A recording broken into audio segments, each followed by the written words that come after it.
jamana sigida dɔ la bɛɛ b'i ci la nga baara o baara kɔfɛ laɲini dɔ bɛ yen laɲini min bɛ kɔlɔsili walima bololabila ko fɔ Fatu filɛ nin ye a bɛ baara kɛ BTP de la a ye baara kura dɔ boloda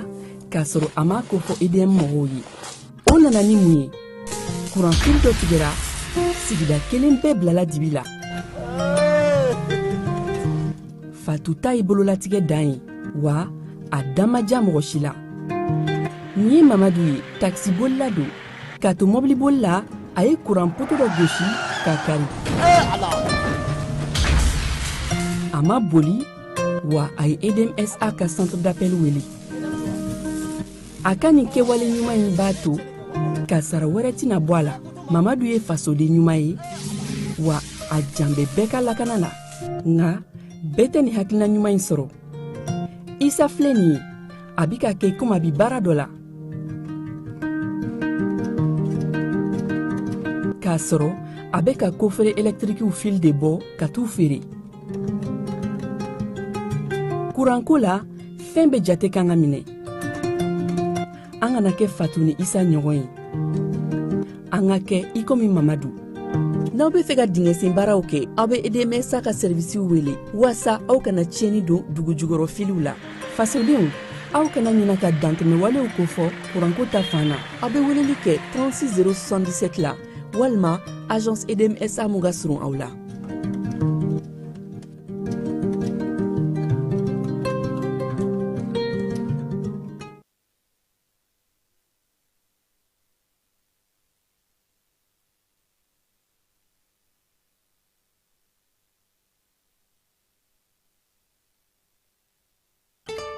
Cakɛda mun sigilen bɛ adamaden tɔgɔ la kunnafoniya lakanali kama Mali la n'a bɛ f'a ma ko autorité de protection des données à caractère personnel APDP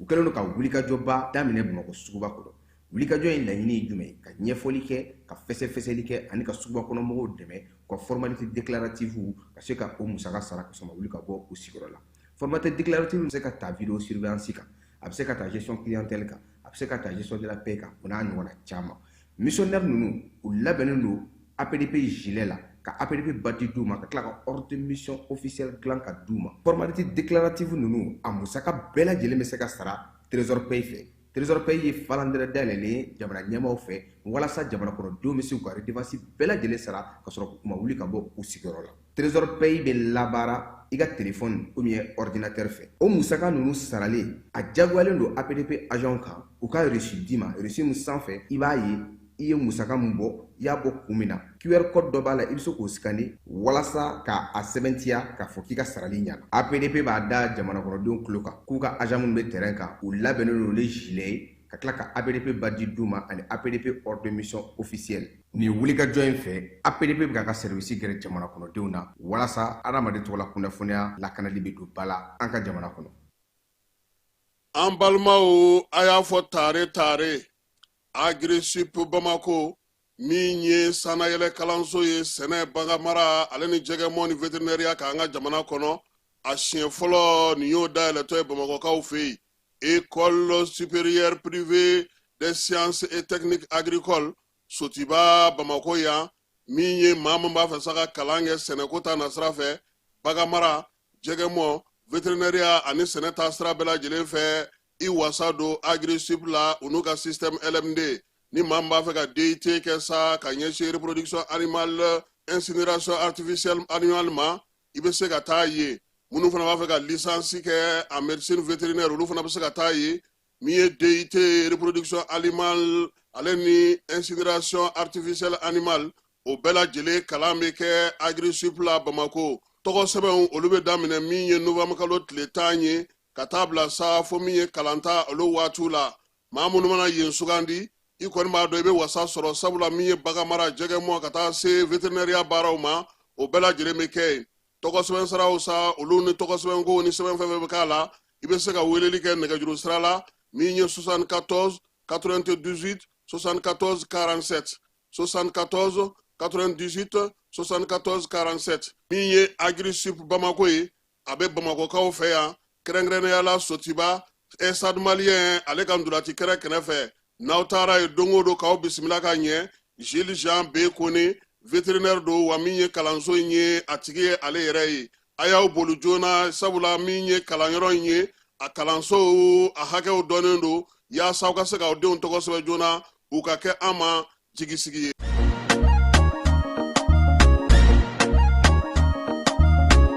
aw bisimila hôtel lafiya la n'i ko hôtel lafiya wulikajɔw bolodalen do walasa aw bɛ se ka lafiya sɔrɔ cogo min na ani hakilisigi aw ka séjour la anw fɛ Mopti yan kɛrɛnkɛrɛnnenya Mopti Sevare ka kɛ ni kurantigɛtigɛ ye min ye hôtel lafiya Sevare ale ye wulikajɔw boloda ka se ka min ye awa fɛɛrɛ kɛrɛnkɛrɛnnen dɔw ta walasa aw bɛ se ka lafiya sɔrɔ cogo min na aw ka séjour la hôtel kɔnɔna na n'o ye ka panneau solaire installé min ye kurantigɛtigɛ o degun aw kana o ye séjour la l'hôtel yɛrɛ kɔnɔna na réservation ka kɛ kabi sisan min b'a to aw bɛ se k'aw ka séjour kɛ k'a sɔrɔ tɔɔrɔ tɛ aw kan degun tɛ aw kan hôtel lafiya. hôtel lafiya ale filɛ nin Sevare bangetaba yanni ka se aéroport sirafara ma station laban i kiniboloya fan fɛ i bi jigi o kare fɛ mètre 200 bɔɲango hôtel lafiya ale cokolen bɛ i kiniboloya fan fɛ i bɛ se ka weleli kɛ nɛgɛjuru siraw fɛ 21 42 14 11 76 01 01 98 66 78 72 04 hôtel lafiya référence do.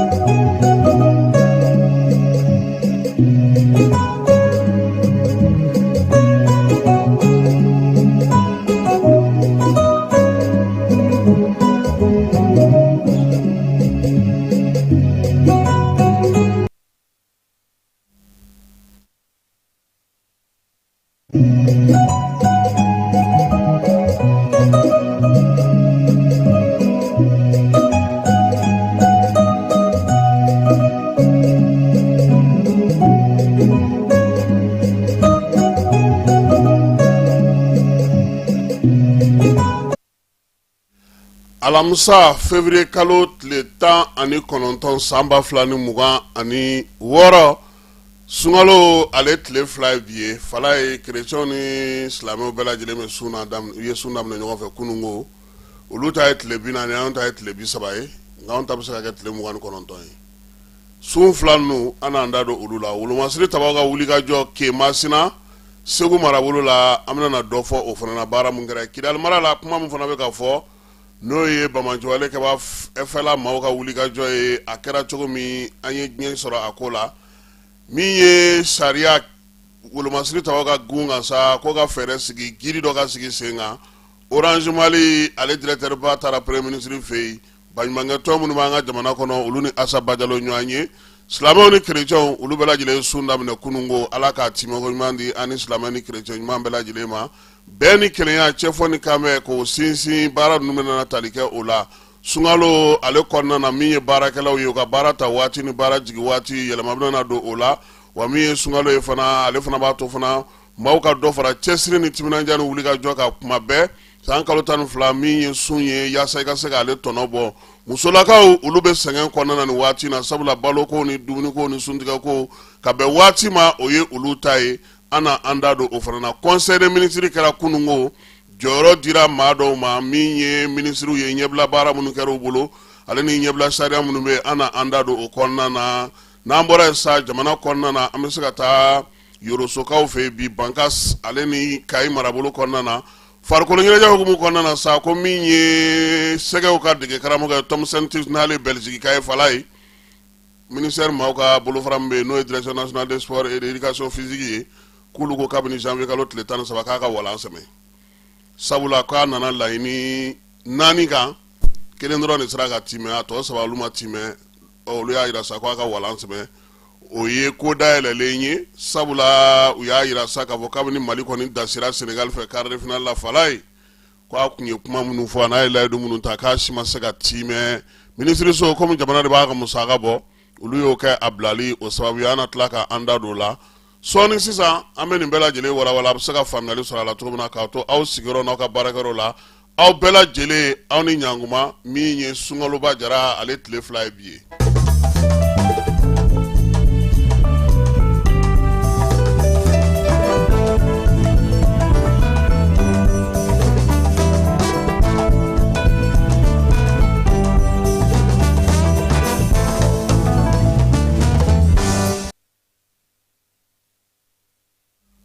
fala suntiga waati ma se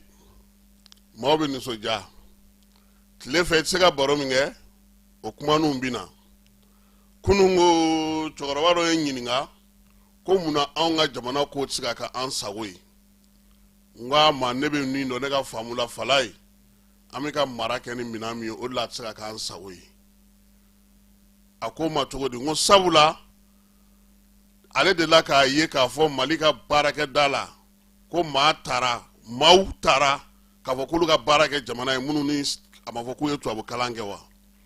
nka anw bɛ ka miiri tubabukalan ta cogo de la an bɛ ka miiri tubabukalan ko kɛ cogo de la olu ka fɛɛrɛ an bɛ ka baara kɛ ni olu de ye o ka gɛlɛ o ka anw bɔ nɔgɔ la sabula anw yɛrɛ ka maa minnu bɛ fɛn kalama minnu bɛ ko dɔn minnu bɛ ko faamu n'olu welela kɛnɛw kan alimami mana wele kuma wulitɔ ko alimami ko dugawu k'an ye baro bɛ sigi k'a ban a bɛɛ bɛ taa fɔ tubabukan na fala ye hali sisan gouvernement min sigitɔ filɛ nin ye u ye mun yira k'u tigiw ye kalan min kɛ u ye kalan jumɛn kɛ anw ka maaya kalan wa anw ka dɔnni kalan wa anw ka seko kalan wa anw ka ɲɛnabɔtɔ kalan wa minnu taara ka bila a la u ye mun ni mun sigi sen kan cɛkɔrɔba ko ma k'a tun b'a fɛ ka o yɛrɛ de fɔ ne yɛrɛ fana ɲɛna ko nka ko komi suntigɛ sera k'an ka kuma ɲɔngiri ye fala ye ni sun tigɛra kɔnɔ m'a fa maaw bɛ ɲinɛ anw fana ɲinɛna an k'a tɔ to ten cogo la n'o tɛ mara taabolo n'an b'a fɛ a ka k'an ta ye hakili to jamanaden bɛɛ la an ka hakili to an ka taabolo bɛɛ la an ka hakili to an ka maa bɛɛ lajɛlen na dɔ bɛ dɔ cakɛda bolokuraw bɛ sigi u bɛɛ cogolen don Bamakɔ yan a tɛ taa marabolo la n'ala kan ka taa marabolo la musaka bɛ dunni bɛ daminɛ Bamakɔ yan ka taa marabolo la olu b'u ta dɔn a la mun bɛ taa se foro kɔnɔ a tɛ se ka foyi kɛ fala ye kɔlɔsili tɛ anw fɛ yan ɲangini tɛ yan k'a fɔ nin ma ɲɛ o fɔli ye problème ye n'i nana n'i ka fɛɛrɛ b'i bolo a kɛrɛfɛma b'a fɔ ko nin kun tɛ kɛ tan nin bɛ kɛ tan a bɛ yɛlɛma ala ka hakili ɲuman d'an ma nin kɔni ye an ka suntigɛ baro ye fala ye a kana taa yɔrɔ la dɛ a ka bamananw ko dugubila ka fisa laada wuli ye alamisa o alamisa an bɛ kuma di maaw ma fala ye kunun ko polisiw ye ja dɔ ci an ma ko wulikajɔ dɔ o baara bɛ u bolo a bɛ fɔ min ma sa ko groupement de sécurité routière n'o ye GSR maaw ye fala ye kalo in tile 17 olu ye u ka kalo 6 maaw la faamuyali o kun cɛ ni mun ye Bamakɔ pont sabanan sanfɛ moto 100 ko u y'olu de minɛ moto 100 in minɛna kun jumɛn na fala ye ko polisiw de tun bɛ jɔ sɔgɔma o sɔgɔma kalo 6 k'a fɔ maaw ye yan aw boliyɔrɔ ye a bana ta u ban'u ma pewu ko f'u ka boli sen naanimanw boliyɔrɔ la o wolola min na o moto minɛli sɔgɔmada in na min ye polisi directeur ale yɛrɛ taara kɛnɛ kan n'o ye contrôleur général de police Youssou Kone Panama Dambele ale min ye commissaire divisionnaire ye fala ye a ye min sɔrɔ k'a fɔ polisiw ye min ja ci an ma an ka jɛ ka Panama lamɛn sɔgɔmada in na waleya ninnu bɛɛ lajɛlen kan kabini mois d'août an ye faamuyali ni bilasirali caman kɛ mototigiw ka bolili la sirabaw kan o sariya batoli Bamakɔ pont kan kɛrɛnkɛrɛnnenya la pont sabanan ani pont filanan o la sa jateminɛw y'a jira ko sirabakan kasara juguman a fanba bɛ bɔ bolimafɛn senfilatigiw la a jateminɛ dɔw kɔnɔna la u ni bolimafɛn sennaanitigiw bɛ se ɲɔgɔn ma fo ninbɔn bɛ y'a la donc o lakanabaliya an ka pont kan an wulila ka fɛlɛ dɔw sigi sen kan walasa minnu bɛ sirabakan sariya ninnu sɔsɔ o bɛ se ka kɔn cogo min na o bɛ se ka dabila cogo min na n'i y'a jateminɛ an ka sirabakan sariya sunba n'an k'o ma ko code de la route a ka sariya kisɛ 22 a b'a fɔ ko mototigiw kan ka boli u ka sira kan sennatigiw kan ka tagama u ka sira kan mobilitigiw kan ka boli u ka sira kan n'i ye pont jateminɛ kɛrɛnkɛrɛnnenya la 3e pont i b'a ye bolimafɛn sennanitigiw ka sira bɛ yen bolimafɛn senfilatigiw ka sira bɛ yen ani sennatigiw yɛrɛ ka sira bɛ yen a kɛkun ye de bɛɛ ka taa ka sira fɛ parce que n'i ka sira bila ka taa ni mototigi y'a ka sira bolimafɛn senfilatigi y'a ka sira bila sisan ka taa don mobilitigi ka sira kan a bɛ se ka na ni kɔlɔlɔ ye a bɛ se ka na ni accident ye n'a ko k'a bɛ kɛ a cɛ bɛ juguya donc a kɛkun ye de pour que ka mototigi lakana bolimafɛn senfilatigi lakana a kɛkun ye fɛnɛ pour que ka bolimafɛn sennantigi fɛnɛ lakana parce que ni sirabakan kasara nana ala k'an kisi pɔn an bɛɛ bɛ pɔn kɛcogo dɔn yɔrɔ korolen de don a bɛ se ka kɛ a bɛ juguya n'i bɔra a la fɛnɛ i bɛ kɛ lujuratɔ ye bi an bɛ Sotiba 3e pɔn jiginyɔrɔ la n'i bɛ bɔ Musabugu ka na mototigi minnu kɛlen bɛ ka sariya ninnu sɔsɔ n'o ye sariya kisɛ 22 ye donc o mototigi ninnu an b'u ka moto de minɛ ka taa n'a ye fourrière la sirabakan sariya n'o ye code de la route ye a sariya kisɛ 120 b'a fɔ ko n'i ye sariya kisɛ 22 n'i y'o sɔsɔ i bɛ amande sara o ye 7,000 ye donc i bɛ amande sara 7,000 saratogo ye saratogo kelen de i b'a sara digitalisation na Orange Money i tɛ wari di mɔgɔ ma k'i b'a sara i b'a sara Orange Money la ni ma fili an bɛɛ b'o kɛcogo dɔn sisan donc n'i yɛrɛ y'a sara accusé réception min na i kun a bɛ taa polisikɛ fɛnɛ kun k'i y'a sara donc i ka moto bɛ d'i ma i bɛ sɛbɛn de jira i ka vignette ou bien i ka papier de vente i bɛ sɛbɛn jira i ka moto bɛ d'i ma donc k'a fɔ an balimaw ye an ye nin baara in daminɛ n'Ala sɔnna a bɛ continuer parce que anw ka objectif tɛ dɔwɛrɛ ye an balimaw ka taa ni ka segin ka se ka nɔgɔya a ka se ka kɛ lafiya kɔnɔ a ka se ka kɛ bonya kɔnɔ an ye kalo 6 kɛ an ye sensibilisation kɛ maintenant an bɛ continuer ni sensibilisation ye tuguni ka répression k'a la maintenant an tagalen ɲɛfɛ tuguni an bɛ sensibilisation bɔ a la i b'a ye polisikɛ bɛ jɔ bɔn yɛlɛyɔrɔ a n'a jiginyɔrɔ la donc ni minnu bɛ sariya in sɔsɔ ni minnu ye sariya in sɔsɔ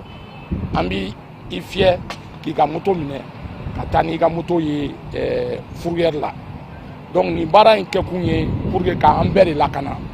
k'an bɛɛ k'an hakili to an yɛrɛ la janto yɛrɛ la k'o kɔrɔcogo ka ɲi k'a fɔ an balimaw ye halisa ko an b'olu de ka baara la et que ni waleya ninnu fɔlen u k'u jija kosɛbɛ ka ni sariya ninnu k'u bato kosɛbɛ n'u bɛ siraba kan u ka taa ni ka segin kɔnɔna la bon mototigi minnu b'a essayer ka boli n'u b'u ban k'u jɔ an b'a f'u ɲɛna ko u ka o dabila parce que olu bɛ moto de kan n'u b'a la k'a essayer k'u b'a forcer cogo dɔ la ala k'an kisi a bɛ na ni kasara dɔ ye min yɛrɛ kɔlɔlɔ bɛ s'u yɛrɛ ma donc ni polisikɛ kɔni y'i fiyɛ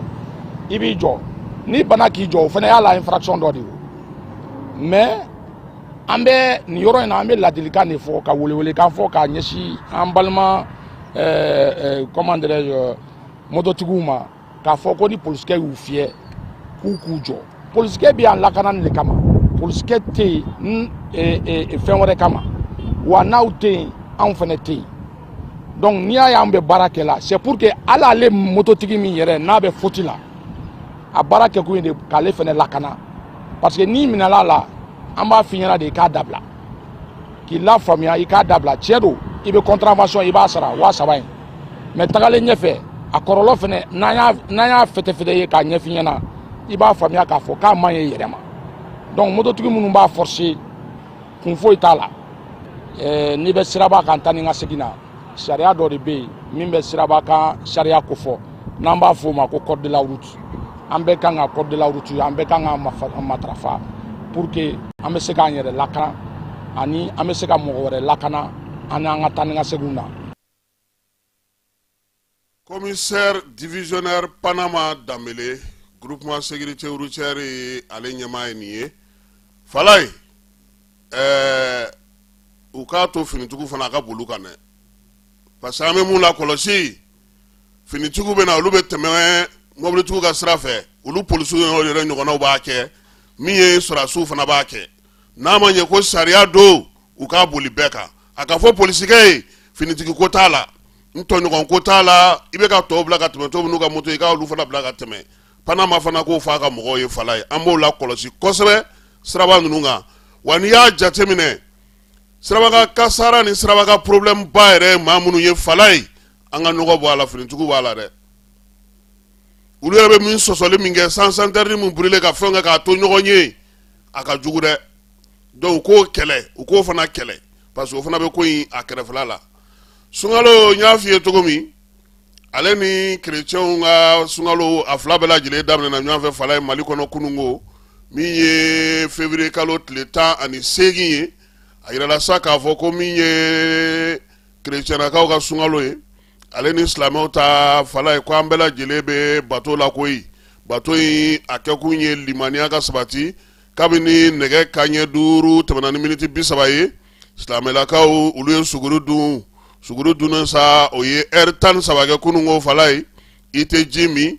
i tɛ dumuni kɛ i b'i yɛrɛ minɛ min ye fɛn minnu bɛ yen n'olu man ka lajɛ n'olu bɛ sun tiɲɛ i b'i hakili to olu la sun ye min f'i ɲɛna kunungo dɔwɛrɛ tɛ koyi alabato yɛrɛ bɛɛ lajɛlen ŋaniya ye min ye Alasani Modibo ba ye ni ale ye mori karamɔgɔ ye a ko sunkalo yɛrɛ ɲuman yɛrɛ min ye fala ye i ka si yɛrɛ la taabolo 5 ɲɔgɔnna fo ka taa se 4 ma o bɛ silamɛya kɔnɔna na sunkalo kɔnɔ maanifin kan k'i hakili to min na fala ye a fɔlɔ ye min ye a ko min ye jinɛw ye k'olu kɔni sen bɛ don kereke la alijinɛ o bɛ dayɛlɛ ka jahanama datugu yaasa maa minnu bɛ bato kɛ olu ka se ka se u seyɔrɔ la o ko hukumu kɔnɔna na kitabutigi ko min ye weleli ye welewelemada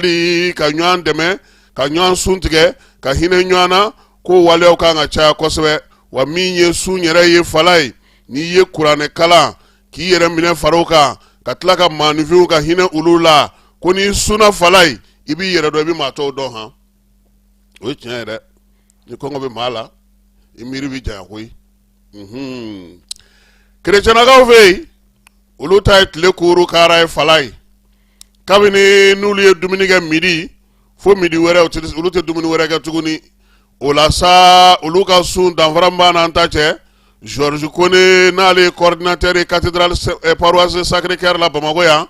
ale ko kerecɛn kɔni ta ye basigi yɛrɛ ta ani ka i yɛrɛ kɔlɔsi fɛn caman bɛ yen tile 40 kɔnɔna na kerecɛn welelen don k'a yɛrɛ minɛ ka bato k'o caya min ye tile 5 kara o kɔnɔna na ka se i yɛrɛ la nka olu fɛ yen fala ye n'i ye dumuni kɛ midi fo midi wɛrɛ o de bɛ se ka dumuni kɛ sugurudun waati in dɛ o de fana ye suntigɛ waati ye donc n'i ye sun tigɛ olu fɛ yen ani ka sugurudun a bɛɛ lajɛlen bɛ taa ɲɔgɔn na fo o ɲɔgɔnna wɛrɛ tuguni nka bɛ kuma na fala ye n'o y'a sɔrɔ i kan ka fura ta i bɛ se ka fura ta olu fɛ yen i bɛ se ka fɛn fɛgɛmanninw dun fɛn minnu t'i kɔnɔ fa nka o kɔrɔ tɛ k'i n'i y'o fɔ ne ye kɔni n bɛ jigin dugu ma dɔrɔn fala nka ala ɲɛ b'i la kerecɛnnakaw fɛ yen u ye min ɲɛfɔ o y'o ye maa minnu bananen don fala ye kɛrɛnkɛrɛnnenya la n'olu bɛ sun na u bɛ se k'u ka comprimés ta maa minnu bɛna bɛ yen sa n'olu b'a fɛ ka fɛnmisɛnninw dɔw ta olu bɛ se ka olu kɛ i n'a fɔ kangaliba ni buuru fɛn min man girin i bɛ se k'olu tɛmɛ i ka wo fɛ olu ta sabula tile 5 kara don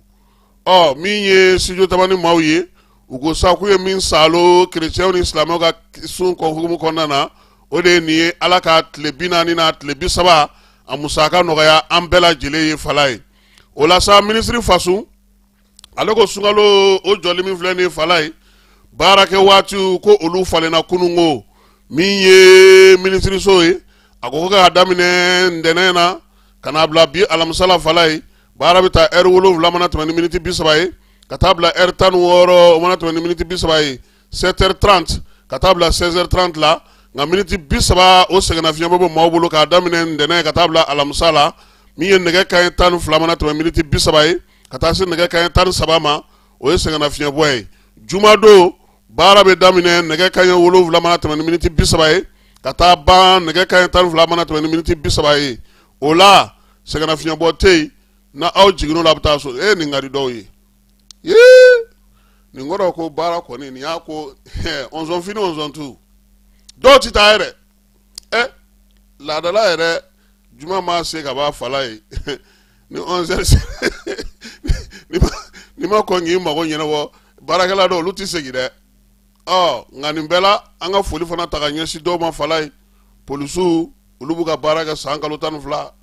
kunnafonidilaw dɔgɔtɔrɔso baarakɛlaw sugula baarakɛlaw maa minnu bɛ yen bi n'olu fana bɛ nɛgɛjuru siraw fana sira fɛ olu caman bɛ yen olu b'u ka baaraw kɛ donc maa caman bɛ yen olu kɔni tɛ se ka baara yɛrɛ k'a fɔ ko pause yɛrɛ nin fɛ olu t'o la yɛrɛ hali ni min filɛ nin olu tɛ se k'o ta ba la nka maaw bɛ fɔ ɲɔgɔn kɔ a baarakɛyɔrɔ ninnu caman na nin ye minisiri Fasun Kulubali ale ka fasiri ye kunungo ko k'o ɲɛfɔ sunkalo baara yɛlɛmali la ntɛnɛn ka taa se alamisa la baara bɛ jigin nɛgɛ kanɲɛ 16 mana tɛmɛ ni miniti 30 ye miniti 30 lafiya bɛ yen min ye jumadon ye sa nɛgɛ kanɲɛ 7 mana tɛmɛ ni miniti 30 ye nɛgɛ kanɲɛ 12 mana tɛmɛ ni miniti 30 ye baara bɛ jɔ sɛgɛnnafiɲɛbɔtɔ o ta la fala ye Sugunikura Salenkura Kuluju la tasuma ye tiɲɛni kɛ kalo tile 17 min ye tasuma in ye a basagaba bonyana kosɛbɛ nka nin waati na maaw bɛ ka taa dɛmɛ don Sugunikura maaw ma u yɛrɛ banki kɔnti dɔ sigi nka fala ye ko ja don min maaw bɛ ka minɛnw labɔ ni minɛn in kisira a ye nin bila yan minɛn mana kɛ taa a y'o to yan ko nson nana olu fana bɛ cɛ ka taa n'olu ye a gɛlɛyara sisan ko sɛgɛsɛgɛli de bɛ sen na minisiriw kɔni taara kɛnɛ kan nka min ye sugu tigiw ye u yɛrɛ y'a jira sa k'u ye kɔnti sigi sen kan nka baara n'a taabolo fɛ an tɛna se ka kɔnti ninnu fɔ sabula o t'anw ka baara ye a n'a nɛgɛjuru siraw an tɛ se k'olu sidi u yɛrɛ b'o kɛ u ka hukumu kɔnɔna na anw tɛ se ka o kɛ o tɛ kunnafonidilaw ka baara ye u ka dɛmɛ sira u b'a sigi sen kan an kɔni b'a fɔ dɔrɔn kɔnti b'u bolo u ka nɛgɛjuru siraw b'u bolo ni maa min b'a fɛ k'u dɛmɛ bɛ se ka se u ma an ka baara hukumu kɔnɔna na an tɛ se ka an da don o yɔrɔw la an kɔni b'a fɔ dɔrɔn maa minnu n'u mago b'u la u bɛ Sugunikura Kuluju la ye u sigilen n'o ye dɛmɛ a bɛ se ka taa se u ma waati bɛɛ lajɛlen na fala ye n'an bɔr'o la an bɛ taa Wolomasiri Tabaw ka gun kan baro kɛlɛtigi ko k'a da bɛɛ lajɛlen tulo ka sa jamanaden minnu bɛ Mali kɔnɔ Mali kɔ kan min ye an ka pankuruw ye olu ye wulikajɔ kɛ ka lama kɛ kunungo Segu mara kɔnɔna na Kema Sinakaw fɛ yen min ye kibaruyaw bɛɛ lajɛlen sɔrɔlen kɔfɛ tuma min Bamaɲɔlen wale kɛbaaw olu tun b'a fɛ ka wulikajɔ kɛ ka ɲɛsin Wolomasiri Tabaw yɛrɛ ka taama dɔ ma fala ye armée y'u to o labɛnni na tuma min na k'olu bɛɛ lajɛlen bɔ baara la min ye o fana kɔfɛ sa a yirala k'a fɔ maa wɛrɛw fana tun bɛ yen olu fana tun bɛ fɛ ka mɔnɔbɔli fana kɛ tuguni armée olu fana gosi min ye wulikajɔ in senfɛ sa Wolomasiri Tabaw kɔni y'a yira u ka sɛbɛn kɔnɔ maa 20 ɲɔgɔnna Bamaɲɔlen wale kɛbaaw la u y'olu kɔni bɛɛ lajɛlen fa k'u ka minɛnw bɛɛ lajɛlen tiɲɛ Wolomasiri Tabaw ka dagatigi ko sa ko baara kɛcogo ɲuman ani min ye sɔrɔdasiw kɛlen don ka baara wulikajɔ min boloda bi Mali fantan 4 k'a bɛ u fo la k'u ka dɔ fara cɛsiri ani wulikajɔ kan kunungo fala ye kibaruya kun sera an ma tile kɔnɔna na k'a jira k'a fɔ ko Kidali mara la ko armée ko ale ka maa dɔw fara kunungo sunkalo tile fɔlɔ sɛgɛsɛgɛliw kɔfɛ ANEFIS ni AGELOC ni ɲɔgɔn cɛ armée ka maa ma fa dɛ fala ye Bamaɲɔlen jɛkulu min n'o ye FLA maaw ye olu ye drone kamikaze dɔ de wuli drone kamikaze min y'a wuli dɛ a ye bouton digi yɔrɔ min na marifa in yɛrɛ cira ale yɛrɛ bolo k'ale yɛrɛ fa ye a ma k'a yɛrɛ sata ye a bɛ ten no ni tɛ se a kɛcogo la a fɛn dɔw bɛ ten dɛ minɛn min b'ale yɛrɛ bolo n'ale ko ale bɛ armée ka convoi attaquer dɛ o drone de segira ale yɛrɛ ma ka na ale yɛrɛ fa o de kɛra kunungo ni Ala sɔnna ma a kibaruya tɔ an n'olu sɛgɛsɛgɛ yaasa ka se ka ɲɛfɔli kɛ maaw ye kiiri tigilamaw minnu bɛ Wolomasiri Tabaw ka gun kan olu bɛ wulikajɔ la yaasa ka se ka gafe sigi sen kan gafe min na ɲɛfɔli kɛ Wolomasiri Tabaw ka kiiri ko n'a ɲɛfɔcogo la ani sɔrɔdasiw ka kiiri yɛrɛ bɛ sigi sen min kan baara in kɛra sɔrɔdasiw ka justice militaire ale jaba n'olu bɛ kiiri tigɛ baaraw kɛ ani dɛmɛbaa jɛkulu olu bɛɛ lajɛlen nana colonel major Bubakari Mayiga ni ale justice militaire sɔrɔdasiw ka kiiri b'o ɲɛmaa ye a ye bɛɛ lajɛlen fo wulikajɔ ni cɛsiri la dɛmɛbaa jɛkulu min n'o ye DECAF maaw ye ko k'olu fana fo u ka dɛmɛ na min ye Mali sɔrɔdasi kiiri a bɛ ka falen min kɛ bi baro sigi in senfɛ sa n'o kɛra kunungo a y'a jira sa k'a fɔ ko sɛbɛn min filɛ nin ye n'o ye sɛbɛn kura in ye sariya ko ta nasira fɛ ko a bɛna magoɲɛw ni majɛw caman latilen o la sa Valérie Petit-Pierre ni ale yɛrɛ DECAF ɲɛmaa ye Mali la a ko nin bolodiɲɔgɔnma in diyara ale ye kosɛbɛ kuma tɛ sɔrɔdasiw ka kiiri ko an'u ka sariya ko k'olu sigi sen kelen kan ka se k'o fɛsɛfɛsɛ bɛɛ lajɛlen k'i ta ni bila dɔ ko o ɲɛna degun caman tun bɛ yen baara caman sera ka kɛ ɲɔgɔn fɛ bi. sama mɔnɛ bi maliyɛnw jɔrɔna ko n'u hamina ko dɔn o de la sama mɔnɛ ma fɛn fara a ka wari cili musakaw kan wa a ka nɔgɔn ni Mali wari ci siraw bɛɛ ye a ma da aw ma dɛ sama mɔnɛ bɛ dɔ fara aw de kunna wari kan ni wari bonisi ye awɔ ni wari bonisi ye kɔni aw ka sanni kɛ ni sama mɔnɛ application ye aw bɛ wari sɔrɔ aw ka compte bonisi la ka daminɛ crédit la abonnement télé fo ka taa se kuran ni ji sarali ma aw bɛ bonisi sɔrɔ nin bɛɛ la. N'a ka bonisi buguna dɔrɔn aw bɛ se k'a yɛlɛma aw ka sama mɔnɛ kɔnti la ka sanni wɛrɛ kɛ n'a ye walima ka taa wari jɛ bɔ an ka lasigiden dɔ fɛ yen. Aw ye mɔnɛ bɔ aw yɛrɛ la a k'a si filɛ sisan ni sama mɔnɛ application téléchargeli ye Play Store walima App Store kan ka sɔrɔ k'aw tɔgɔ sɛbɛn. Ni sama mɔnɛ ye aw de kunna wari bɛ augmenter. Sama mɔnɛ i yɛrɛ ta. Awɔ i yɛrɛ ta ni i yɛrɛ ta ye.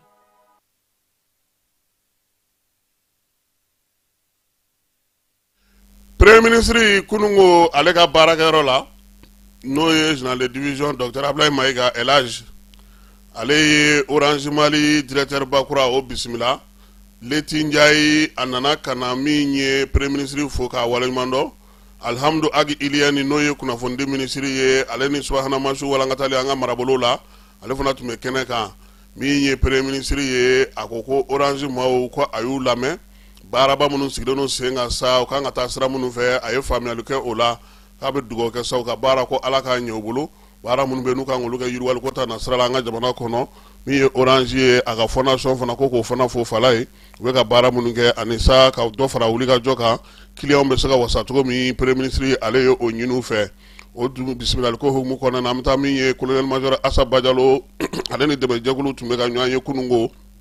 a yɛrɛ ka ministeriso la nɛgɛ kaɲɛ 15 waati colonel major Assa Bajalo n'ale ye kɛnɛya ministre ye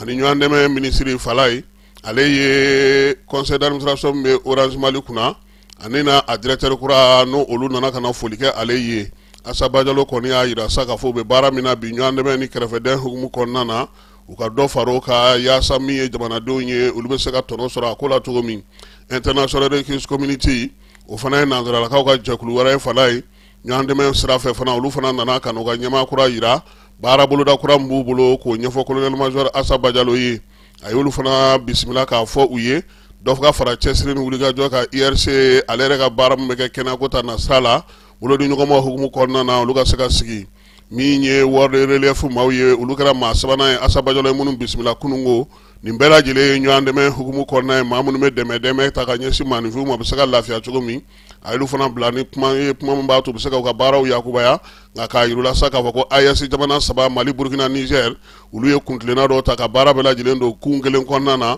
baaraw bɛna kɛ ka kɛ ni o ye fala ye Croix Rouge ale ye laada timɛ laada la san o san ni san daminɛ sera tan ale bɛ barosigi kɛ barosigi min n'o kɛra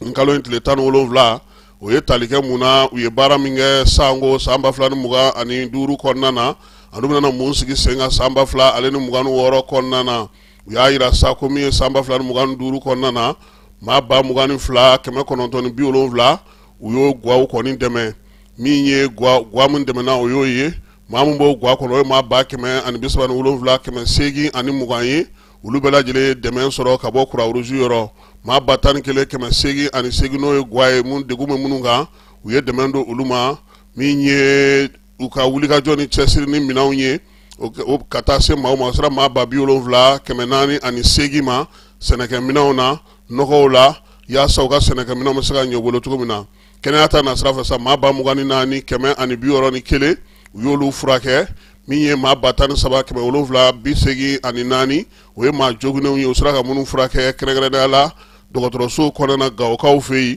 Moti ale ni Kidali CSRF ni Menaka ta la kuna sini ko u ye barosigi min kɛ fala ye a kuma la belebeleba kun ye nin ye wa ɲinan san fana kɔnɔna na sa k'u bɛna o baara ɲɔgɔnna olu sigi sen kan INPS ko ale kɔni ka tunɔgɔntɔnɔ o taara se sefa wari miliyari 12 ma n'o bɛra san 2020 ale ni 4 baarakɛlaw ma kunungo kibaruya in dira sa u ka conseil d'administration ta ko 109 o kɛnɛ kan conseil d'administration min sa ni a ɲɛmaya tun bɛ Yakuba Katile bolo na ale y'u ka conseil d'administration ɲɛmaa ye fala ye babu ye tali kɛ fɛɛrɛ minnu sigira sen kan INPS a bɛ se ka yakubali kɛ cogo min maaninfinw ka saraw maaninfinw ka allocation denw ni yɔrɔw ni fɛnw bɛɛ lajɛlen INPS y'a jira sa ko san 2024 kɔnɔna fala ye degun kɔni yera baara la dɛ sabula san 2023 n'o y'a sɔrɔ ka tunɔgɔntɔnɔ kun ye miliyari 13 ye zen ta kɛra miliyari 12 ye majɛ sɔrɔla min fɛ sa o ye maaw yɛrɛ tali hakɛ la ka se k'u ka bɛrɛbɛrɛliw k'olu baaraw kɛ ani accident minnu kɛra baarakɛyɔrɔ la olu fana cayara kosɛbɛ o y'a yira sa k'a fɔ k'u bɛna fɛɛrɛ ni dabali sigi sen kan yaasa san nataw la ka se ka ye Yakuba Katile n'ale ye conseil d'administration ɲɛmaa ye a ye welewelema kɛ sa dɔ ka fara baara ka danaya ni fɛnw bɛɛ lajɛlen kan nka ɲinan min ye Katile ye ale ka baara banna fala ye conseil d'administration ɲɛmaaya o dira Musadɛk Bali ma ale min ye conseil national de patronat ɲɛmaa ye ale fana bɛna san kelen k'a kunna yaasa min ye INPS ye a ka baaraw bɛ se ka to sen na cogo min na an bɛ te fa fɛ an bɛ sɔrɔ ka na don conseil des ministres ale baabu kɔnɔ. Kenyani son excellence général d'armée Assimi Goïta ka haklina n'a ka kunkilennaw ye furancɛla fanga ɲɛma jamana kuntigi ministri ɲɛma général de division Abdoulaye Maïga ka ɲɛmaaya kɔrɔ sunkalo solidarité seginna ka na n'a tako kura ye faraɲɔgɔnkan ni ɲɔgɔn dɛmɛ haklina kɔnɔ sunkalo kalo bɛɛ lajɛlen kɔnɔ wa ni kalo barikamanba in kɔnɔ ɲɔgɔn dɛmɛ de fanga bɛna bonya adamadenya siraw tɔpɔtɔli lawaleyali la san 2026 opération sunkalo solidarité kurbon karili bɛna kɛ jumadon février kalo tile 20 nɛgɛ ɲɛ 16 mana tɛmɛ ni miniti 30 ye Korofina Nord Asko terrain kan sunkaloba in don kelen kelen bɛɛ la k'a daminɛ nɛgɛ ɲɛ 18 waati suntigɛ dumuniw bɛ di Fufalaki Bamako commune wɔrɔw kɔnɔ Kati ani Mali région bɛɛ kɔnɔ ɲɔgɔn dɛmɛ seli ani keleya kɛnɛba ka ɲɛsi an ka sigidalamaw bɛɛ lajɛlen ma ni san 2026 opération sunkalo solidarité ye an ka fara ɲɔgɔn kan ka sunkalo kalo kɛ ɲɔgɔn dɛmɛ kelenya ani duwawu kalo ye Ramadan Mubarak.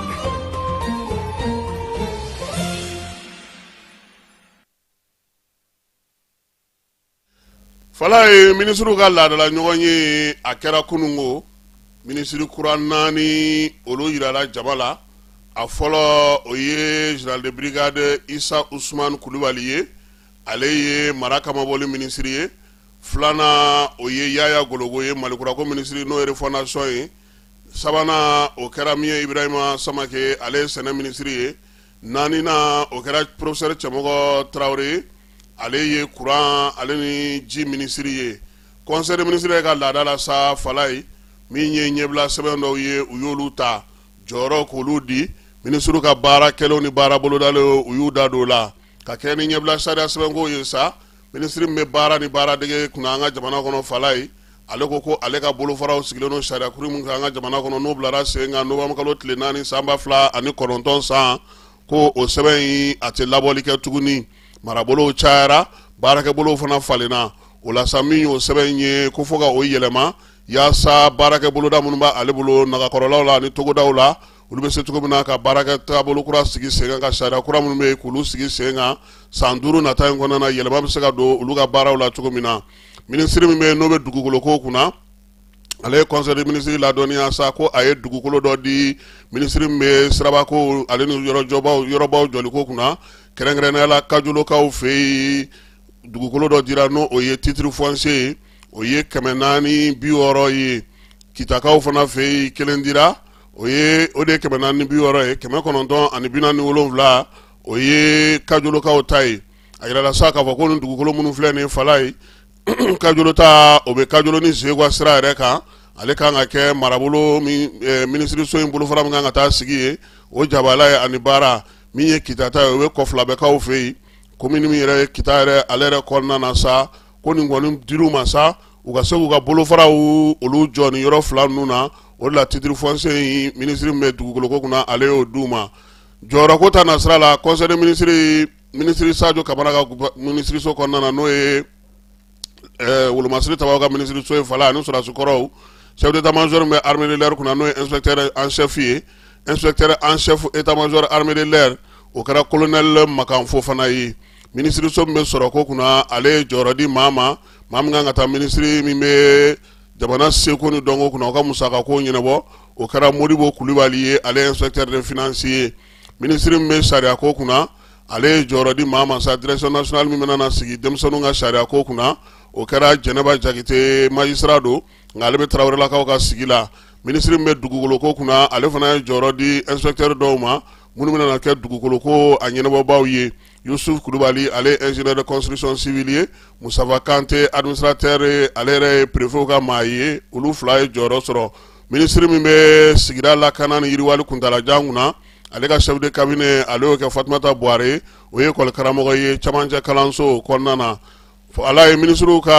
min bɛ sa no o bɛ diinɛ ni bato kunna ale fana ye chargé de mission ta Ibrahima Koromagan ale ye kunnafonidila ye ministre ka baara bolodalen hukumu kɔnɔna na sa ministre min bɛ n'ale bɛ dugujukɔrɔ nafaw kunna ale ye conseil de ministre ladɔnniya sa k'a jira k'a fɔ ko u tun bɛ jɛrɛ la min ye idabankaw fɛ yen n'o ye idaba mayiningi ye jɛrɛ in sigira sen kan février kalo tile 9 ka taa kun fori février kalo tile 12 Cape Town Afrique du Sud kaw fɛ yen jɛrɛ in kɛnɛ ka sa Mali ka sanuko taabolo kura ni Mali ka sanu sariya kura olu ɲɛfɔra hakililatigɛw la kalo tile 11 o baabu kɛra kɛrɛnkɛrɛnna ka ɲɛfɔli kɛ maaw ye Mali maa minnu tun bɛ sa olu ye ɲɛfɔli kɛ ministre yɛrɛ y'i to yan min ye bɔlɔlɔ sanfɛ ka barosigi kɛ ni maaw ye maa minnu tun bɛ nin sanuko in kɛnɛ kan yɛlɛma min donna fɛɛrɛ minnu sigilen don Mali kɔnɔ ani sanuko baara bɛ kɛ Mali kɔnɔ tuguni ani dugujukɔrɔ nafa tɔw k'olu bɛɛ lajɛlen dankɛnɛmaya bɛɛ lajɛlen ye ministre min bɛ muso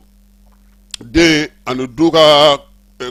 ministre so kunna fala ye ale conseil de ministre ladɔnniya sa k'a fɔ ko tun bɛ barosigi dɔ kɛnɛ kan barosigi min n'o kɛra février kalo tile fɔlɔ ka taa bila tile 2 la Egypte kaw fɛ yen silamɛtɔnw olu ka barosigi do ka kɛ ni musow olu ka hakɛ ko ye silamɛya hukumu kɔnɔna na o barosigi senfɛ sa Mali yɛrɛ yera kɛnɛ kan min ye baabu ye tali kɛ musow jɔyɔrɔ ko ye mun ye diinɛ ko ta nasira la an'u ka lakana n'u ka hakɛ olu bɛ se ka kɛ cogo min na ka taa fara musomaninw olu ta ka baabu ye tali kɛ o la ministre min bɛ muso du ani denmisɛnw ka ko kunna fala ye a ye conseil de ministre ladɔnniya sa ko 8 mars nata in ko bɛna k'a siɲɛ 32nan ye siɲɛ 32nan min n'o kan ka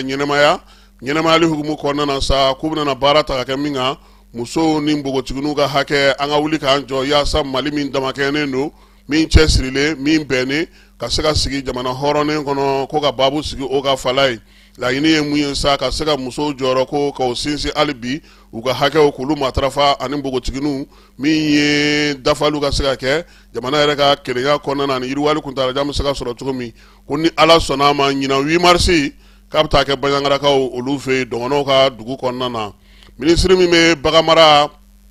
ale ni jɛgɛmako kunna an ka jamana kɔnɔ ale conseil de ministre ladɔnniya sa k'u tun bɛ lajɛla wɔlɔfɔw fɛ yen min ye Dakarikaw fɛ yen barosigi ye tali kɛ mun na sa bagan suɲɛ min bɛ bi jamanaw ni ɲɔgɔn cɛ u bɛ se ka kɔn cogo min na février kalo tile 8 ka taa bila tile 13 la Dakarikaw y'o baro sigi k'a lajɛ sa jamana minnu bɛ an fanfɛ bolo fɛ u bɛ se ka fɛɛrɛw sigi cogo min na baganko ale bɛ se ka bagan suɲɛ bɛ se ka ban cogo min ka hakilila jagabɔ kɛ ka laɲiniw kɛ o de senfɛ sa u ka kuma kuncɛtɔ sa yaasa ka bagan suɲɛ kɔni dɔgɔya farafinna an fanfɛ bolo fɛ fala ye u ye sɛbɛn dɔ sigi a bɛ fɔ ma sa ko Dakarika welekan in bɛ tali kɛ mun na ka fɛɛrɛ sigi sen kan san 2026 ka taa se san 2030 ma min ye bagan suɲɛ a ka se ka kɔn min ye jɛkulu kɛrɛnkɛrɛnnen ka jamanadenw ale ni maa minnu bɛ baganko hukumu kɔnɔna na k'olu don jɛkulu kɔnɔ u y'o fɔ sɛbɛn minnu fana bɛ jamana ninnu kɔnɔna na k'a lajɛ k'olu sɛbɛn bɛɛ lajɛlen kɛ kelen ye yaasa bagan suɲɛ bɛ se ka ban cogo min u y'a jira fana k'a fɔ ko min y'u ka fɛɛrɛ kɛrɛnkɛrɛnnenw ye n'o ye subahana mansin kɔnɔnaw ye ka baganw nɔbɔli baara k'olu fana don o la u ye sinsinni fana ɲini hakili jagabɔ ni kibaruya falen-falenna u ni ɲɔgɔn cɛ ani ka to ka wuli ka jɔ kɛ dancɛw la jamanaw dancɛw la baganw bɛ se ka lakɔlɔsi cogo min yaasa suyɛli bɛ se ka ban u ka baabu ye tali kɛ o la ministre min bɛ kɛnɛya ko kunna ani adamadenya tɔbɔtɔli ale conseil de ministre ladɔnniya bana kofɔlen b'an fɛ yan n'o ye dɛn ye fala ye k'a jɔlen don a tɛ taa ko a tɛ taa ɲɛ fɛn ma fara a kan fɛn ma bɔ a la k'a b'o dakun na min ye jamana ɲɛmaa ye n'o ye général d'armée Asimi ye ale ko sa ko an ka tangalanw kɛ an t'a la an k'an yɛrɛ kɔlɔsi dengi yɛrɛ dɔrɔn tɛ dɛ bana bɛɛ lajɛlen yaasa an bɛ se ka kisi o ma cogo min na sabula ko bana kunbɛn ka fisa ni bana furakɛ ye conseil de ministre ale kɛra kunungo Bamako février kalo tile 18 san 2026 secrétaire général du gouvernement Birama Kulibali chevalier de l'ordre national. lajɛlen ma aw minnu b'a fɛ ka voyager k'a sɔrɔ a ma degun sɔrɔ a ka voyage kɔnɔna na compagnie de transport Somatra u y'a kanu ka na ni kari kura caman ye kari minnu dilanna norme kɔnɔna na aw ka lafiya kama a suspension wo a climatisation a siège wo n'i ye kari jɔlen ye foyi tɛ jigin kɔnɔ i bɛ se ka don a kɔnɔna na cogo min na Somatra e ka kari Somatra ne ka kari Somatra anw ka kari o hukumu kɔnɔna na kari ninnu bɛ sira ta don ko don Bamako Segu San Moti Kucala ka taa se Sikaso ma Keɲeba Kita o ma ɲina Yoro di Sahel maaw kɔ ka taa se Kolokani Jijeni fo ka taa se Bɛnma ma Somatra fiɲɛ foroko Somatra ka wuli hɛrɛ la ka se hɛrɛ la.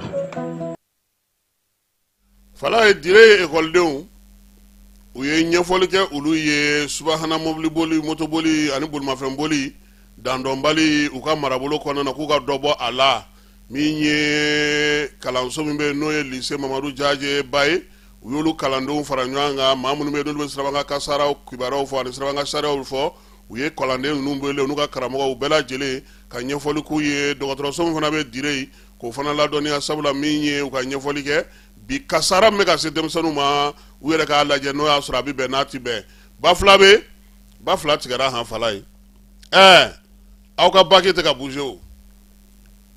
ko baki jɔlen don pewu kabini nin kalo in tile 17 min ye baki yɛrɛ ye a sɛbɛkɔrɔ kɔrɔla a dɛsɛra nin y'a san 4 ye baki fala ye a b'i dɛmɛ ni minɛnw ye nka o bɛɛ n'a ta mobili wo moto wo ale de b'u ta koyi nka baki yɛrɛ tɔtɔ filɛ ji la nin ye k'a sababuya kɛ doni girimanw ye o la sa a kɔlɔlɔ kɛlen don mun ye ba kanko fila bɛɛ lajɛlen fɛ bi maa si tɛ se ka tɛmɛ fo n'i ye kurun ta dɛ o la sa mobili ba minnu kɔni nana ani mobili misɛnw olu si tɛ se ka tɛmɛ min ye mototigi kelen kelenw ye olu kɔni bɛ ka kurun ta wa ba fan fila bɛɛ lajɛlen maa si tɛ se ka ɲɔgɔn sɔrɔ nin ye gɛlɛyaba ye sabula mobili 50 fo ka taa se 100 ɲɔgɔnna ma o kɔni jɔlen don ba kanko fila bɛɛ lajɛlen fɛ maa si tɛ se ka taa sitakilikaw ka fanfɛla la sonikɛɲi fanfɛla la maa tɛ se ka na ba fila bɛ dugu yɛrɛ fana kɔnɔ i b'a baki dɔn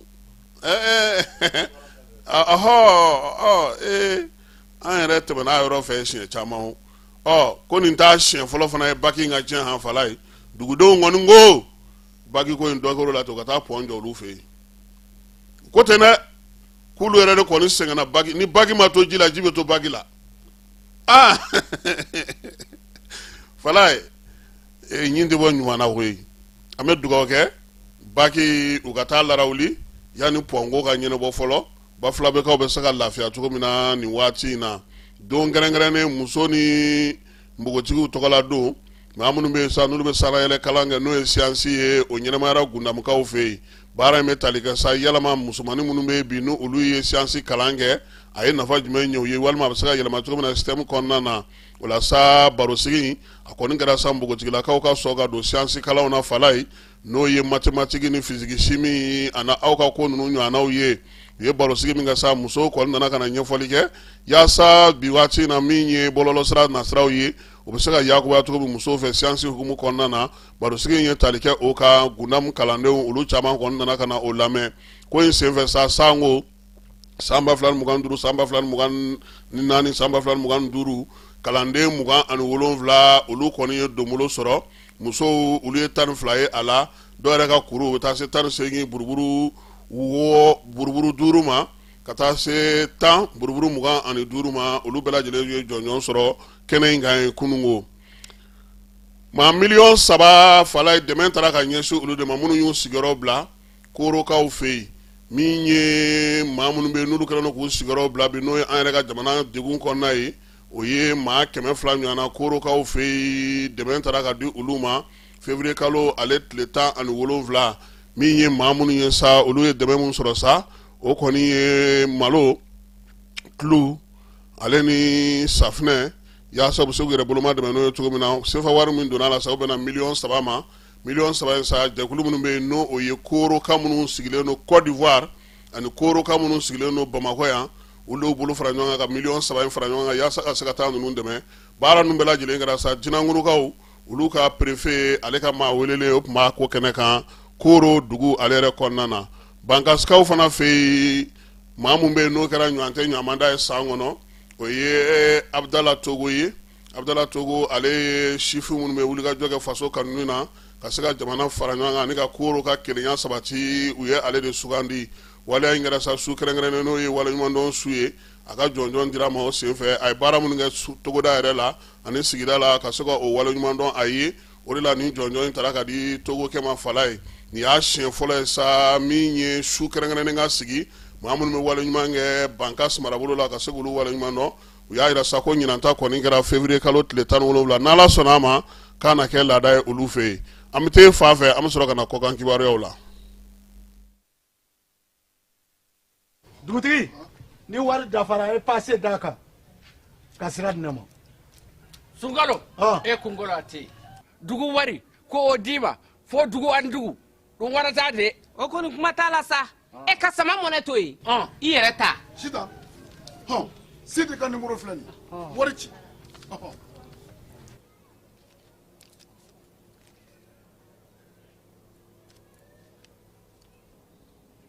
wari sera.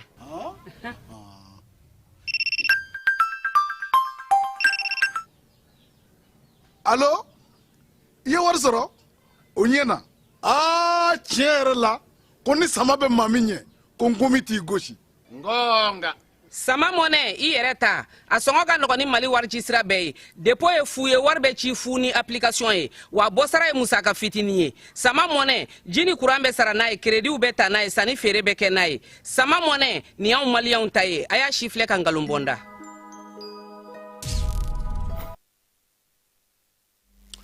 Wolofaw fe fala ye ka cɛw ɲini ka di cɛw ma ani ka musow ɲini ka di musow ma o sɛgɛsɛgɛli baara min bɛ sen na ko ɲininkaliw daminɛna koyi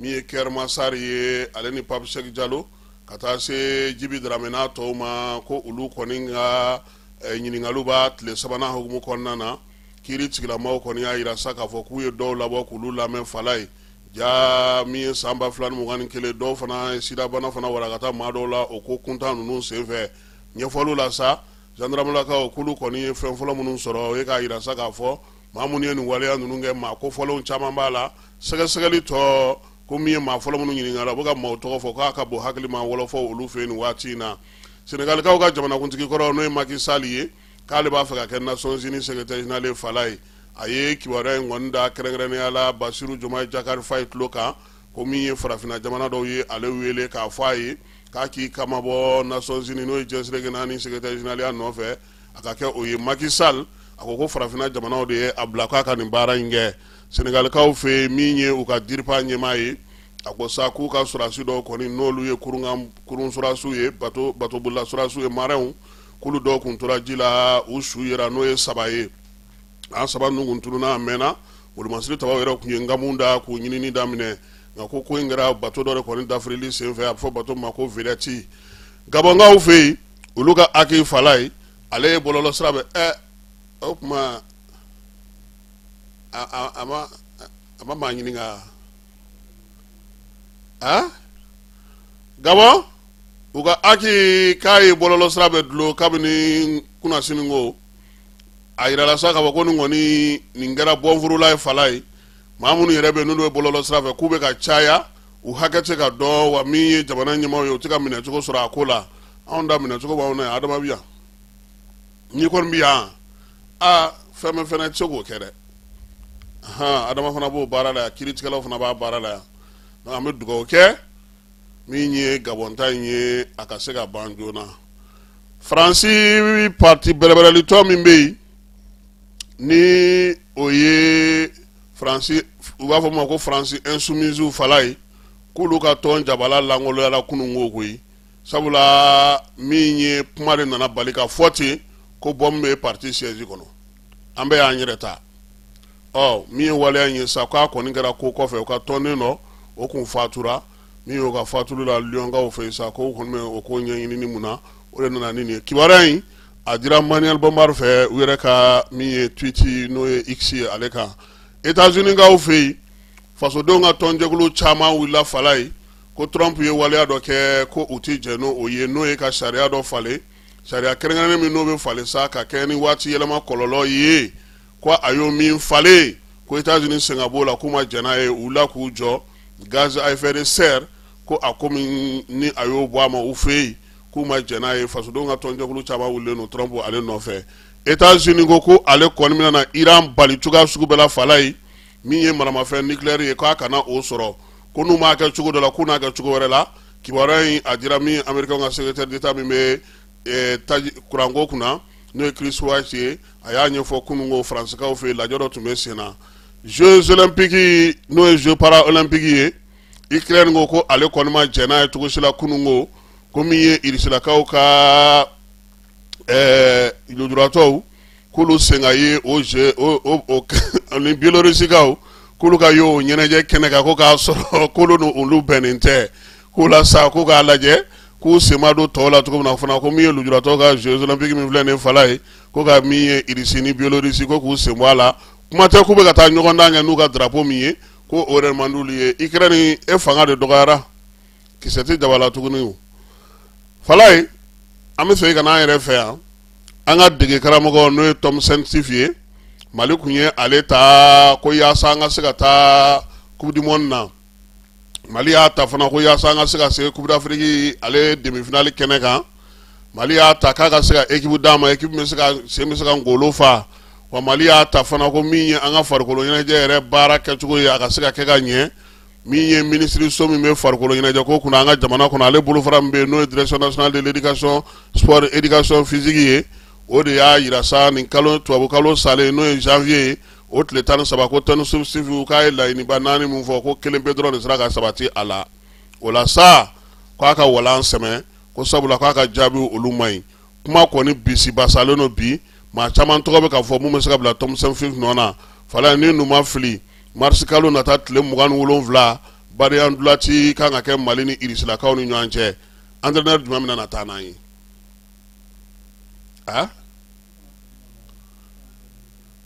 an bɛ se ka t'o kɛ ten hali ni ne ye Irisi kana taa an ji dɛ o tɛ s'an na ayiwa fala ye ninnu kana fɔ dɛ n ko Irisi bɛ fɛ ka Coupe du Monde fana labɛn an fɛ yen ko n'u ma segin u kɔ k'u yɛrɛ b'u ka Coupe du Monde labɛn Coupe du Monde fana wagati k'u yɛrɛ b'u ka jamanaw wele ayiwa Tom Sentif ka kuma in fala ye a kuma cayalen don sabula Bataki ale tɛgɛnɔ bilara Bubu Alu Jalo fɛ n'ale directeur national des sports et de l'éducation physique ye a ko ko Bataki in cira kabini fédération ma ci nka wele kɔni dabali b'ale no bi munna a nana yɛrɛ sɔrɔ bɔlɔlɔ kan nin waati in de la min ye Tom Sentif ka contrat in ye ko n'i y'a ta k'a lajɛ sa laɲini minnu tun kɛra a fɛ o ye k'a fɔ sa an k'an jija cogo sugu bɛɛ lajɛlen la min ye Coupe d'Afrique ye Coupe du Monde ye an ka se ka se o 16e de finale kan ko o ma sɔrɔ min ye Coupe d'Afrique min tɛmɛna an ka se ka tɛmɛ fana ka taa an yɛrɛ sɔrɔ fo jɔyɔrɔ 4nan na min ye tɛgɛnɔ bila sɛbɛn min kɛra u ni ministre des sports fɛ yaasa ka se ka balontan in dege karamɔgɔ in ta k'o kama sa ko olu kɔni tɛ jɛn n'a ye tuguni a ka to Mali dege karamɔgɔya la sabula musaka min bɛ bɔ ka don a la k'a dara wuli ka bon k'a sɔrɔ ko jaabi ma sɔrɔ Tom Sentif ko k'a ka walan sɛbɛn résiliation immédiate de contrat du sélectionneur Tom Sentif pour insuffisance de résultats o de bɛ papier ŋa dɛ fala ye ko maaw hakilina ye mun ye nin ko in na n'Ala sɔnna ma an na tila ka o tɔ ɲɛɲini waati wɛrɛ la k'o fɔ maaw ye sabula maa min bɛ ka kuma la kosɛbɛ o man ca nin waati in na a kuma kɔni bɛ sen na wa a bɛ ka kɛ waati la fana fédération fana tɛ yen waati min sabula secrétaire général ale bilalen don baara min na o ye se ka min ye farikolo ɲɛnajɛ yɛrɛ tɔn ɲɛmaa kuraw ka sigi sen kan ale fana y'o papier bɔ AG o convoquelen don min ye mars kalo ale tile 2 ye avril kalo tile 19 o ye bureau kura sigili ye min ye secrétaire général fédération ye min fɔ Gawokaw fɛ yen fala ye senfa biribiri tun bɛ sen na ye Kase Keyita tɔgɔla Ndurati kɛnɛ kan nin jɛrɛ in finitigiw ale ni dugudenw bɛɛ lajɛlen sen yera la yaasa cɛfɔ ni kan bɛ ka bɛn anw minnu ye cɛw ye kamalenkɔrɔ falenw fala ye an ye kilomɛtiri 5 boli ne ye Masawule dan han a kun ka maaw b'a la o musow ta o kun ye kilomɛtiri 3 ye ko jɛrɛ in kɛ kun ye min sa ka ninkura don min ye senfa biribiri la Gawo marabolo la maa minnu bɛ yen n'olu fana bɛ senfa biribiri matarafa ka se ka olu dɛmɛ min ye bolila kuraw ni maa minnu bɛ farikolo ɲɛnajɛ in matarafa kosɛbɛ o kɛbaa ɲɛnɛmaw olu fana se ka sugandi ko wa ko nin olu fana ka san o daminɛnen Gawo marabolo ale kɔnɔna na ni ne bɛ dan sigi sɔgɔmada in na kibaruya la kibaruya min dira ma Falaye Keyita ani ne yɛrɛ fɛ an bɛ dugawu kɛ sa sunkalo Ala k'a timɛ ko ɲuman da ni silamɛ bɛɛ lajɛlen ma Ala k'a musakaw nɔgɔya Jaba Sidibe k'an b'a fo ya k'a wale ɲuman dɔn min ye Sori Kɛmɛso ye k'a fana fo a n'a ka denbaya bɛɛ lajɛlen Bayiba mairie du district kɔnɔna na an tɛ sɛgɛn an tɛ ɲinɛ an b'a fo min ye Amadu Gasama ye domaine kɔnɔ k'a fo douane directeur kɔrɔ Fala ye n'o ye Amadu Konate k'a fana fo k'a wale ɲuman dɔn CMSS directeur n'o ye Isaka Kone ka taa se Kanam Mabuwa ale ni u yɛrɛ ka ministre n'o ye colonel major Asa Bajole ani Gindo k'an b'u bɛɛ lajɛlen fo ko baara ko alsa ku ga dɔ fara cɛsiri ani timinanja kan an yɛrɛ kɔrɔkɛ kɔrɔba n'ale fana bɛ sɛgɛnnafiɲɛbɔ la nin waati na INPS directeur ye Usmane Karim Kulubali k'a Kulubali fala caman bɛ sɛgɛnnafiɲɛbɔ ma nɔgɔn dɛ a ma nɔgɔn dɛ ala ka ko bɛɛ lajɛlen nɔgɔya ala ka tile hɛrɛ caya ala ka sɔli mankan ye sun tigɛ ko waati ɲuman ala k'o yira an bɛɛ lajɛlen na. Kenyani son excellence général d'armée Assimi Goïta ka haklina n'a ka kunkilennaw ye furancɛla fanga ɲɛma jamana kuntigi ministre ɲɛma général de division Abdoulaye Maïga ka ɲɛmaaya kɔrɔ sunkalo solidarité seginna ka na n'a ta ko kura ye faraɲɔgɔnkan ni ɲɔgɔn dɛmɛ hakilina kɔnɔ sunkalo kalo bɛɛ lajɛlen kɔnɔ wa nin kalo barikamanba in kɔnɔ ɲɔgɔn dɛmɛ de fanga bɛna bonya adamadenya siraw tɔpɔtɔli lawaleyali la san 2026 opération sunkalo solidarité kurubon karili bɛna kɛ jumadon février kalo tile 20 nɛgɛ ɲɛ 16 mana tɛmɛ ni miniti 30 ye korofina nord asko terrain kan sunkaloba in don kelen kelen bɛɛ la k'a daminɛ nɛgɛ ɲɛ 18 waati suntigɛ dumuniw bɛ di fufalaki bamako komini wɔrɔw kɔnɔ kati ani mali région bɛɛ kɔnɔ ɲɔgɔn dɛmɛ seli ani keleya kɛnɛba ka ɲɛsi an ka sigidalamaw bɛɛ lajɛlen ma ni san 2026 opération sunkalo solidarité ye an ka fara ɲɔgɔn kan ka sunkalo kalo kɛ ɲɔgɔn dɛmɛ kelenya ani duwawu kalo ye ramadan mubarak.